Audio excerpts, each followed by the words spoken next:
আসসালামু আলাইকুম। সবাই কেমন আছেন? আমি গত কয়েকদিন ধরে আপডেট দিতে পারিনি, আমি একটু বাইরে থাকার কারণে। প্রত্যেক দিনই আমার আম যাচ্ছে, বাট আমি থাকতে না পারার কারণে কালকেও আমার একটা হিউজ কোয়ান্টিটি আম গেছে। আমি কালকে বাগানে যখন আম করে তখন আসতে পারিনি, আমি একটু লেটে আসছিলাম। তার এত বেশি পরিমাণ ব্যস্ততা ছিল যে আপনাদের মানে ভিডিও করার সুযোগ ছিল না, আমি ওই সময়টা দিতে পারিনি। আজকে আবার চলে আসছি। দেখেন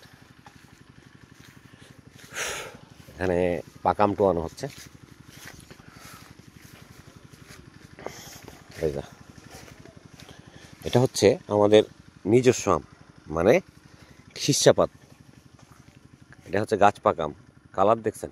হয়তো অনেকে চিন্তা করে যে এই এই টাইপের কালারটা হয় কিনা। টানা কিছুদিন বর্ষণের কারণে এই টাইপের মানে কালারটা এরকম হয়ে আসছে আর কি, একটু হালকা। সবগুলো আমে বলতে পারেন, ম্যাক্সিমাম আমে, সবগুলো আম না।